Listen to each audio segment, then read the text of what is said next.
Olá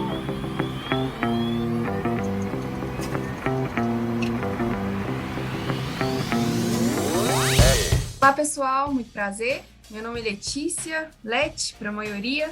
Eu tenho 24 anos e já fazem 2 anos que eu atuo aqui na empresa DTI, a pioneira aí do administrativo descentralizado. Esse é meu primeiro podcast e eu me sinto extremamente honrada por falar sobre um tema que é tão relevante nos dias atuais. Fala aí, Polly. Oi, gente, boa tarde. Meu nome é Poliana, eu sou estudante de psicologia e atuo no RH de uma das alianças aqui da DTI, a Aliança Camaleão. Estou na DTI há 7 meses, né? E é um prazer estar aqui hoje falando com vocês sobre um tema tão importante, né, dentro do nosso contexto. Boa. E aí, galera, meu nome é Tainá, eu tenho 26 anos, estudante de administração, e mês que vem, né, faz 1 ano que eu já estou aqui na DTI, eu atuo como administrativo descentralizado, dentro da Aliança Gaia. Então, agora que já estamos devidamente apresentadas, eu acho super válido entrarmos um pouco no conceito de tokenismo e como ele surgiu. Então, o que é tokenismo? Não tem nada a ver com Tolkien de Hobbit e o Senhor dos Anéis, viu, galera? O tokenismo que vamos falar aqui, ele se trata de um conceito para caracterizar aqueles contextos que quase todas as pessoas negras já passaram, de uma inclusão simbólica e que consiste em fazer concessões superficiais a grupos minoritários, seja em empresas, no cinema, na mídia e diversos outros meios. Seu significado, né, a palavra token, ela significa símbolo, e o termo surgiu nos anos 60, nos Estados Unidos, durante o período de forte onda, né, e luta pelos direitos civis dos afro-americanos. Martin Luther King foi o primeiro a utilizar o termo tokenismo, em um artigo publicado em 1962, que diz o seguinte: a noção de que a integração por meio de tokens vai satisfazer as pessoas é uma ilusão.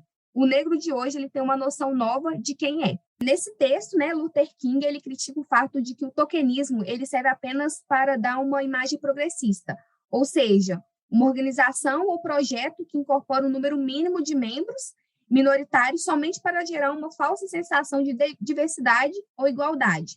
Porém, não existe um esforço real para incluir essas minorias e dar-lhes mesmos direitos e poderes do grupo dominante.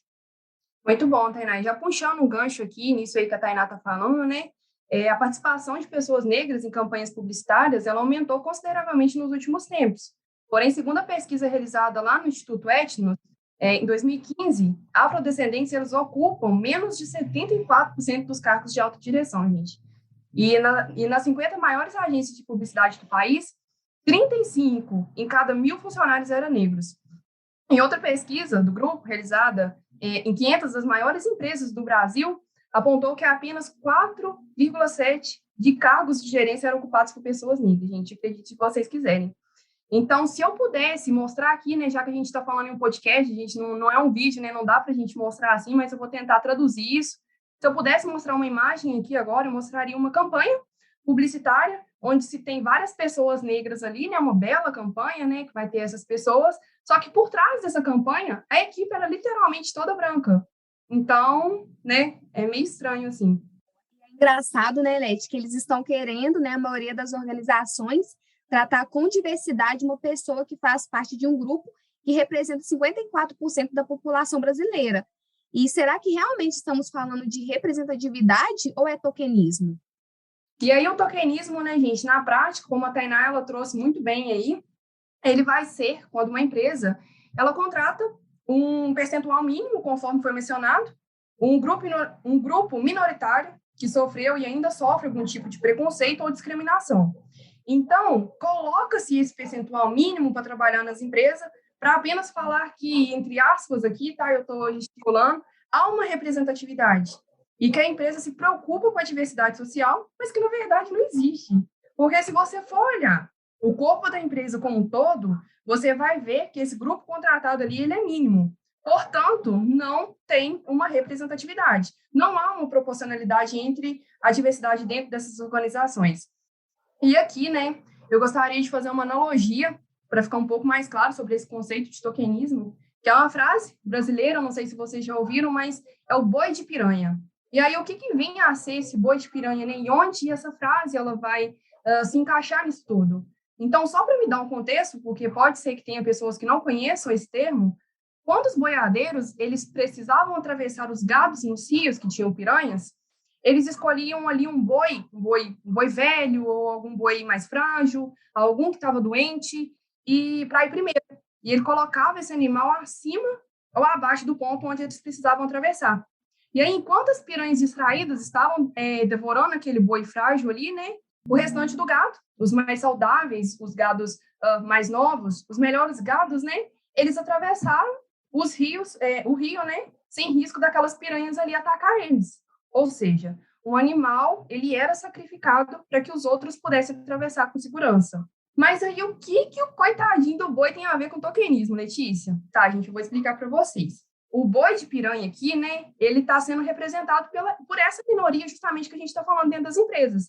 E nesse grupo minoritário, a gente vai incluir aí mulheres, nós vamos incluir os homossexuais, se inclui as mulheres ou os homens, né, as pessoas em geral que é considerado pessoas plus size, pessoas com deficiência, enfim, todo aquele que de alguma forma não é representado pela sociedade. Então, usam-se esse boi de piranha como chafariz para chamar a atenção da sociedade, para falar nas suas belas propagandas, né, que, olha, aqui trabalham pessoas negras, olha que linda, aqui trabalham pessoas LGBT, ou aqui a gente levanta a bandeirinha do arco-íris, para falar que ali tem uma representatividade, que as pessoas podem vir, que elas serão aceitas, mas que não, isso não existe, porque não tem uma proporcionalidade, entende?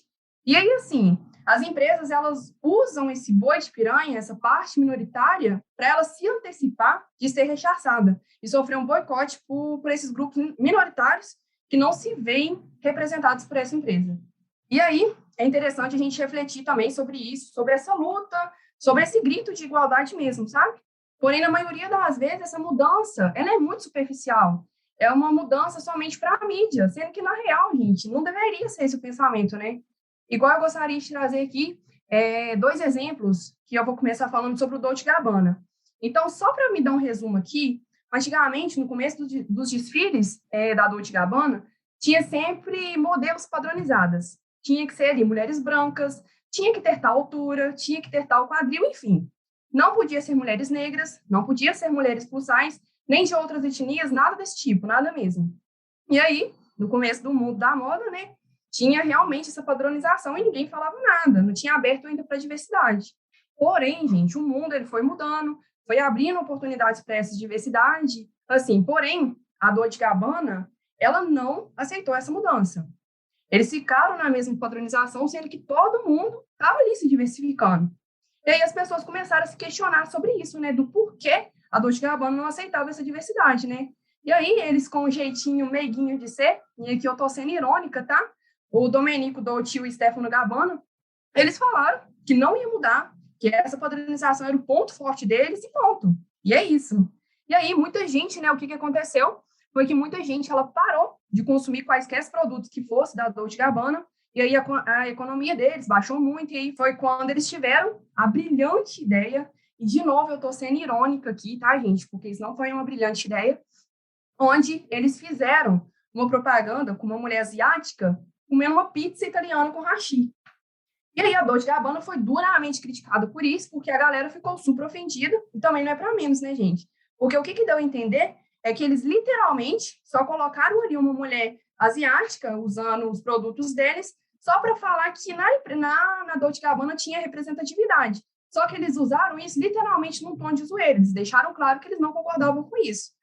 E aí, nesse segmento de moda, né, gente, não deveria ser uma mudança só de fachada. Essa inclusão, essa representatividade, não deveria ser só para a mídia.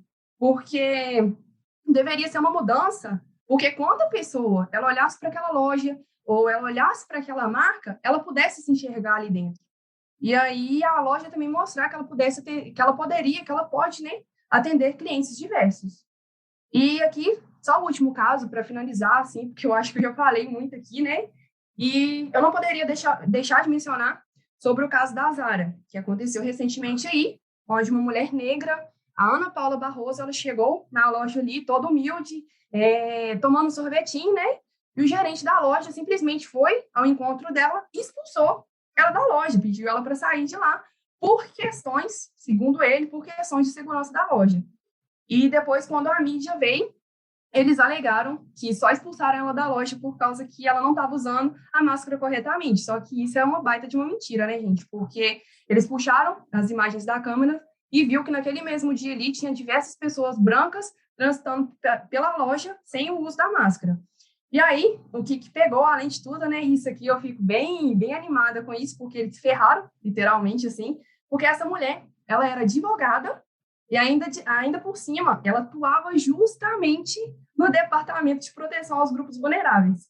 E aí você já imagina, né, o que aconteceu. Ela foi atrás da loja de novo, ela foi com mandato, e no dia que ela foi um tanto de policiais atrás dela, e aí foi aonde a loja teve que rever a política de atendimento dele.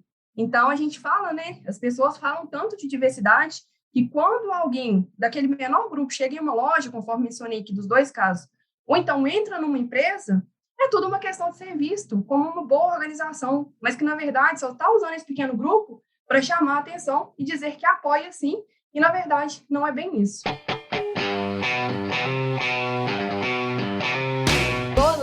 Boa tarde, muito importantes, né, os pontos que vocês trouxeram aqui para a gente. Agora eu vou falar um pouco com vocês sobre como trabalhar a diversidade aí, né, evitando o tokenismo dentro das empresas. Então, para trabalhar questões aí de diversidade, né, sem cair nos perigos do tokenismo, é importante que as empresas, né, busquem aí primeiro aprender sobre o tema, né? Ainda é um tema que muitas pessoas não conhecem, nunca ouviram falar, então é importante ter esse primeiro passo, né, das empresas conhecerem o tema, aprenderem sobre o tema. Muitas consultorias se dedicam aí, né, a ajudar outras organizações a trabalhar essas questões de diversidade internamente e definir os passos, né, que são corretos aí para alcançar uma composição realmente diversa de funcionários, né, com oportunidades iguais para todos e não só de fachada, né, como os exemplos que as meninas trouxeram. Então, para alcançar esse objetivo, é fundamental, então, que os membros, né, de minorias participem do processo de organização e desenho da iniciativa com a mesma capacidade de tomar decisões que os demais, né, não só ficar ali naquela coisa velada, sem ter acesso, né, ao que está acontecendo ali para essa diversidade de fato acontecer. Então, além disso, também se recomenda, né, que a organização esteja aberta a escutar o que essas pessoas têm para dizer, mesmo quando não seja algo positivo inicialmente, né, aos ouvidos ali da empresa. Ouvir é um ótimo movimento, é um primeiro passo para que as mudanças realmente sejam efetivas. Uma vez, então, né, que a diversidade já está incorporada ali na organização, ela pode dar outros passos, né, para contribuir com a conscientização do mundo, de todo mundo, que vai além, né, das suas paredes. Um exemplo, então, apresentado por RAD é a Organização Internacional GATT, né, que se dedica à conscientização sobre a identidade de gênero e outras questões, e não se soma aí a espaços onde não haja pelo menos 10% de pessoas trans participantes, né? Então, um bom exemplo que a gente tem aí. Então, trazendo um pouco para o nosso contexto, né, quando a gente fala sobre o tokenismo e as questões raciais, é importante, primeiramente, pensar que o nosso papel como RH, né, de uma empresa grande como a DTI é proporcionar um ambiente que seja, de fato, diverso ali, né, e é necessário, dentro de um contexto de RH, ter um olhar sensível sobre esse tema, né, ter um olhar, de fato, interessado em trazer a diversidade, não só ficar no superficial ali. O que vemos muito, né, ao longo da história em diversas empresas são pessoas pretas sendo contratadas apenas para serem o token, né, que vem do termo mesmo do tokenismo, que é o símbolo mesmo, né, de uma pseudodiversidade ali. E isso acaba sendo muito grave, porque quando isso acaba colocando aquela pessoa preta como uma referência sobre o tema de questões raciais dentro do ambiente de trabalho, por exemplo, né, como se aquela pessoa ou aquele pequeno grupo ali que a empresa contrata, né, por uma questão de cota, tivesse que ser uma espécie de propaganda, né, para a empresa, e o objetivo não é esse, né, isso não é diversidade. O foco é que os ambientes, né, sejam, então, ocupados a ponto de não ter uma ou duas pessoas só ali, né, como referência, que a gente não tem que contar, né, nos dedos. O objetivo é que a gente não tem que contar nos dedos quantos somos, né, porque essa, infelizmente, ainda é uma realidade que a gente vive em muitos espaços, né. A Thay trouxe para a gente, né, a Letícia, na verdade, trouxe para a gente esse exemplo, por exemplo, da Zara, né, que é um espaço ali muito elitizado, né, um espaço que muitas vezes você não encontra pessoas pretas, e a gente quer chegar a um ponto de não acontecer isso, né, da gente não ter que contar nos dedos quantas pessoas estão ali ocupando espaços que também são nossos, né. Então, eu penso que a contratação, né, de pessoas pretas, ela deve estar sempre nas nossas pautas, né, mas que isso aconteça de maneira fluida também, sem que haja, por exemplo, uma contagem de quantas pessoas pretas temos para haver ali um limite dentro dessas contratações. Isso não é a realidade, né, da DTI, não é o foco, não é o objetivo. A nossa postura deve ser sempre de nos questionarmos, né, do porquê que essas pessoas não estão presentes nos processos seletivos, ou por que elas não estão ocupando cargos de liderança dentro da empresa, e como a gente pode trazer essas pessoas para a empresa, e além disso, como que a gente pode formar também, né, essas pessoas dentro das nossas possibilidades de trajetória, de caminhos aí que a DTI oferece, para o crescimento, né, dessas pessoas também. Queremos que cada vez mais as pessoas pretas estejam, sim, inseridas, né, nos mais diversos contextos e cargos aqui dentro.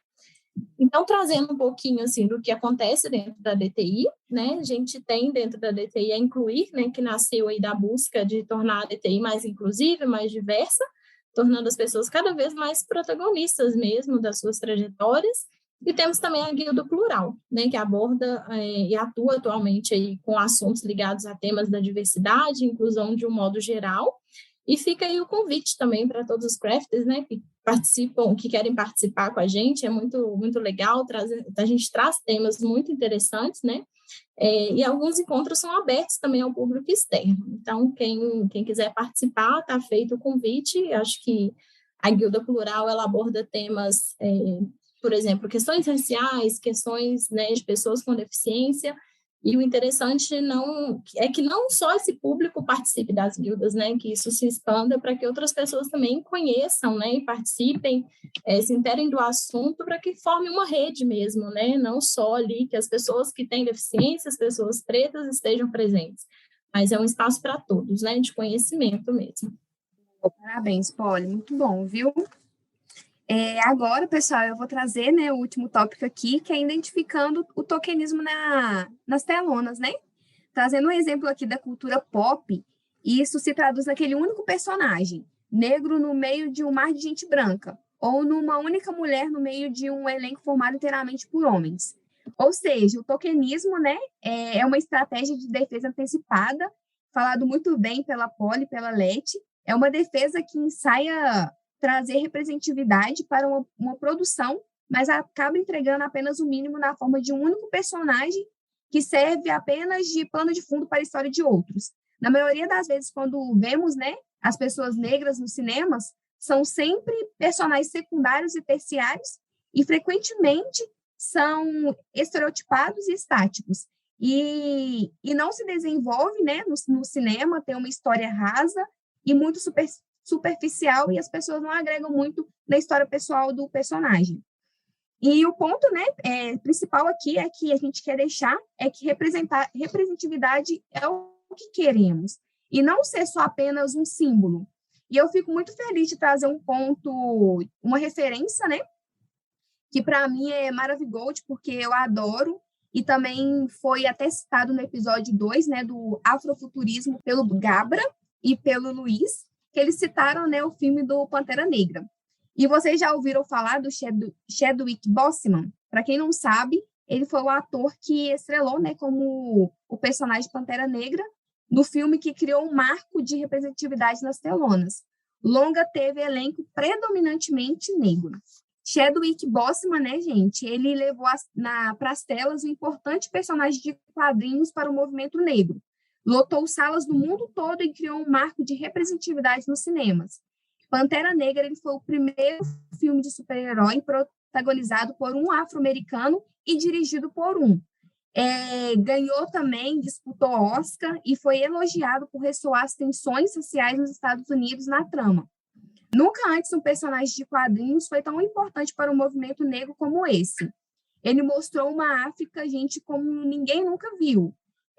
Próspera, tecnológica, um lugar não invadido, roubado e colonizado, e tendo como rei não só um herói, mas um líder para todos os povos do seu reino, que tipo assim, é uma parte central muito importante e interessante também. O cuidado com a história e com os ícones dos movimentos negros, né, são facilmente percebidos durante o longa. E é aqui que a gente vê realmente a representatividade. Então, assim, as roupas, eles foi super focados mesmo nas roupas, nos comprimentos, nos dialetos que são diferentes de cada povo africano. Foi tudo respeitado e merecido. E o filme também, ele mobilizou vários fãs e uma legião, né, atrás deles aí, porque as pessoas, elas estavam sentindo falta dessa verdadeira representatividade no universo dos super-heróis. E pela primeira vez, as pessoas pretas, elas podiam planejar saídas especiais para ver um filme que foi de uma inspiração africana. Para finalizar aqui, né, eu trago a famosa saudação que é a Wakanda Forever, né, que, tipo assim, a gente vê direto, as pessoas têm muito orgulho de falar essa frase, que se tornou também para muitos o novo Black Power. Durante um bom tempo, não era difícil encontrar vídeos de Boseman, né, que é o ator, em partidas de basquete, programas de TV, escola, ou até mesmo no tapete vermelho do baile do Meet, trajado de rei de Wakanda, fazendo seu cumprimento típico, entrelaçando os braços sobre o peito e falando de forma firme, Wakanda Forever. Nosso querido Boseman, né, infelizmente, ele faleceu no dia 28 de agosto de 2020, mas ele deixou um legado de Pantera Negra que fica aí até hoje, que vai ficar um marco para a gente, e que vai além dos estúdios da Disney.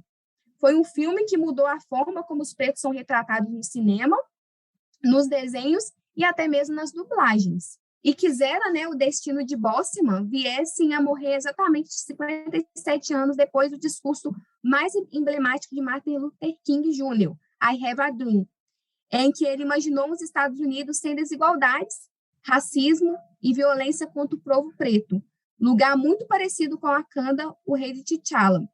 E aqui, né, para explicar também, para finalizar, eu deixo a minha contribuição pelo o interesse, né, do porquê do tema, porque eu acho ele tão importante e pertinente nos dias de hoje. E eu trago também uma citação de um escritor negro que eu amo, que chama Miles Monroe, e ele dá o seguinte, né, ele faz uma pergunta no livro. Vocês sabem onde fica o lugar mais rico do mundo? Tipo assim, se vocês não sabem, não tem importância, tipo assim, é uma pergunta até interessante, mas no livro ele fala que o lugar mais rico do mundo é o cemitério. E as pessoas ficam falando assim, mas por que o cemitério? E lá no livro ele fala, porque no cemitério, lá contém os tesouros que as pessoas nunca entregaram à humanidade. Enterrados no cemitério estão livros que nunca foram escritos, mas poderiam se tornar best-seller de todos os tempos. Estão canções que nunca foram cantadas, mas que poderiam facilmente ter ganho o Grammy ou até constituído um hino de uma nação. Lá estão milhares de médicos que salvariam a vida de milhares de pessoas, que propagariam sonhos, famílias e sucesso. Então, toda vez que vem esse assunto, inclusão, representatividade, eu sempre lembro dessa citação dele, porque a gente vê que ao longo da história, quantas pessoas morreram por falta de representatividade, de reconhecer realmente o povo preto, e aí isso acaba se perdendo, porque o povo preto ele tem, assim como os brancos, assim como os sexuais, todo mundo tem capacidade, sabe, de ser incrível e trazer uma contribuição. E assim como o Chadwick, ele deixou aí um grande legado para a gente também vinha deixar um legado, e que se a gente for morrer, a gente venha deixar um legado também, que a gente venha morrer vazio, entregando tudo aquilo para a nossa futura geração, sabe? E é isso que eu queria deixar para vocês. E esse é tudo, pessoal. Nós finalizamos aqui e espero que tenham gostado. Fica aí também já o convite para na próxima quarta-feira, que vai sair o último episódio, né? Sobre essa série incrível, que se chama Rede de Apoio. Então é isso, pessoal. Foi um prazer, né, estar aqui com a Leti e com a Thay. Espero que vocês gostem e até a próxima. Pessoal, muito obrigada por esse podcast aí. Espero que vocês tenham gostado e até a próxima.